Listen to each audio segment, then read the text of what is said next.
Hello दोस्तों, स्वागत है आपका मेरे चैनल पाई एम परविंदर इंस्टीट्यूट ऑफ मैथमेटिक्स। आज मैं आपके सामने एक नई किस्म की चीज़ लाया हूँ। बड़ी इंटरेस्टिंग चीज़ है, मैथमेटिक्स से रिलेटेड है।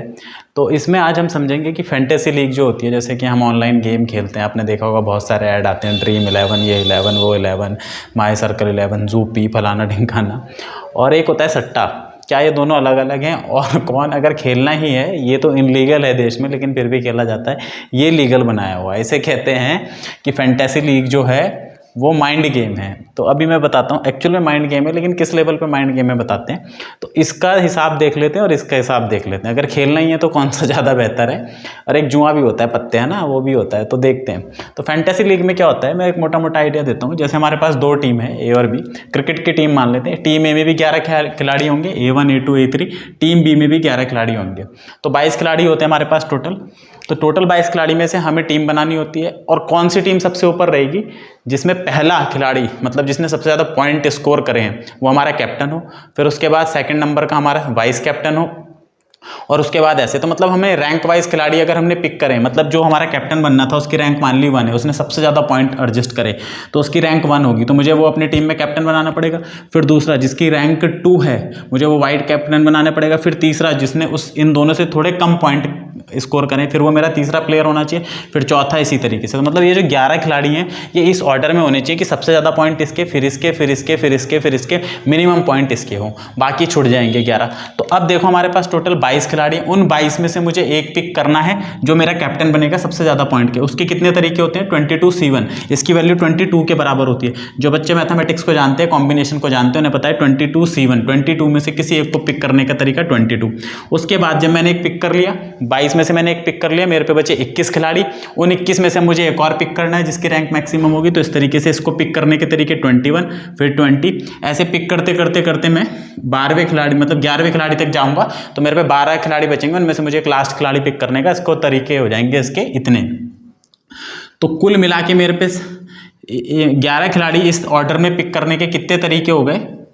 अगर मेरे पास 11 खिलाड़ी मुझे 22 में से पिक करने हैं और वो इस ऑर्डर में पिक करने की सबसे ज़्यादा रैंक, उससे कम रैंक, उससे कम रैंक, उससे कम रैंक, तो वो कितना हो जाएगा? इसको करने के 22 तरीके, इसको करने के 21 तरीके, इसको करने के 20 तरीके।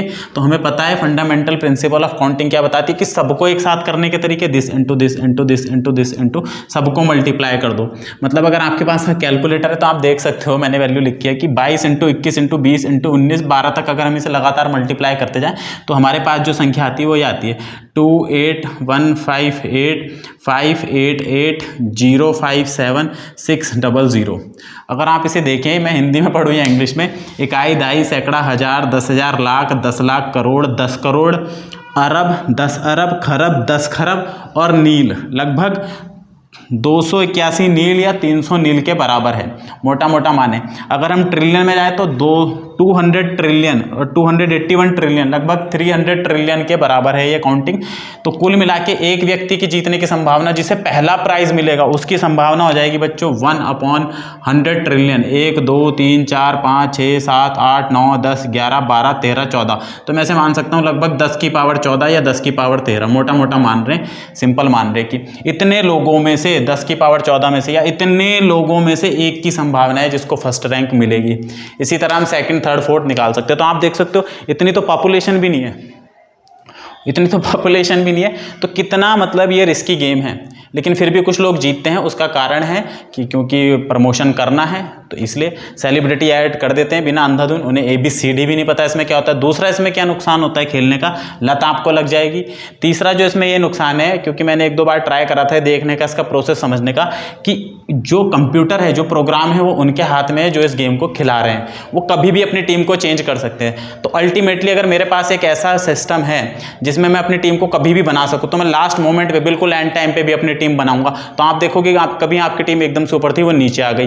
तो यहाँ पर बहुत ही ज़्यादा खिलवाड़ होता है ना। एक आधा खिलाड़ी उन्हें जिताना ही होता है, जिसको 1-2 करोड़ रुपए पकड़ाने ही होते हैं, लेकिन उसको पकड़ाने के चक्कर में नुकसान किसका होता है? जो पूरी की पूरी जनता लगी पड़ी है। और इसे बोलते हैं माइंड गेम। ये माइंड गेम नहीं है, बिल्कुल भी बेकार गेम है। कोई भी मूर्ख इसे खेलेगा और कोई मूर्ख ही इसका ऐड करेगा। वो कभी भी नहीं आपको समझा सकते कि इसके पीछे की मैथमेटिक्स क्या है। ये मैंने मोटा मोटा बताया है, और भी कॉम्बिनेशन परमुटेशन लगेंगे तो इससे भी ज़्यादा हो जाएगी इसकी प्रोबेबिलिटी जीतने की। अब देखते हैं सट्टा। सट्टे को गलत मानते हैं लोग और इसे सही मानते हैं। सट्टे में क्या है, सट्टे में आपके पास 100 नंबर है, 1 से लेके 100 नंबर आपको सट्टा लगाना है। आपका एक नंबर फंसने की प्रोबेबिलिटी है 1/100, मतलब 100 में से एक आदमी की संभावना है कि वो जीत जाएगा। तो 100 में से यहाँ पर एक आदमी जीत सकता है, यहाँ पर ट्रिलियन में से एक आदमी जीत सकता है ना। तो ये भी तो माइंड गेम ही है, इसमें भी तो दिमाग लगाना है, 100 में से एक पिक करना है। यहाँ पे प्रोबेबिलिटी ज़्यादा है, यहाँ पे तो ना के बराबर है, 0 प्रोबेबिलिटी। तो वो क्या करेंगे, आप देख सकते हो जो भी लोग खेलते हैं, मुझे नहीं पता, कभी कभी किसी के भाई 10,000 5,000 ऐसे बनते हैं, लेकिन वो एक लड्डू पकड़ाना है, टोटल टाइम वेस्ट है आपको और कुछ नहीं। जिनके बन गए चलो उन्हें तो छोड़ ही दो, जिनके नहीं बने उसका तो क्या ही होगा, वो समझ ही सकता है, पूरी तरह बर्बाद है। हाँ, हर गेम में किसी को 40 रुपये 50 रुपये ऐसा मिल जाता है, लेकिन पूरे बर्बाद हैं। तो भाई इसे ना ही खेले तो बहुत अच्छा होगा आपके लिए, इसे भी ना खेलें, ये भी एक बहुत बुरी लत है, खेले तो कुछ भी ना। तो मैं ये कहना चाहता हूँ, ये माइंड गेम नहीं है, ये बकवास है कुछ तरह की। हाँ, माइंड गेम उनके लिए जो खिलवा रहे हैं। तो इन सब चीज़ों से पता है, तो मैंने समझाने की कोशिश करी कि मैथमेटिक्स में किस तरीके से हम देख सकते हैं कि हमारे लिए कौन ज़्यादा बेनिफिट है। अगर मेरे को दिमाग लगाने है तो मैं थोड़ा इधर लगा लूँगा भाई, इधर नहीं लगाऊंगा, क्योंकि ना की संभावना है बिल्कुल। ठीक है, तो तुक्के पे नहीं जाना है। तो इन चीज़ों से बचे। फैंटेसी लीग से बहुत तरह के ऑनलाइन गेम चल रहे हैं, मुझे मतलब देख के मेरे को तरस आता है कि इतने बड़े बड़े लोग इनका ऐड करते हैं यार, सीरियसली।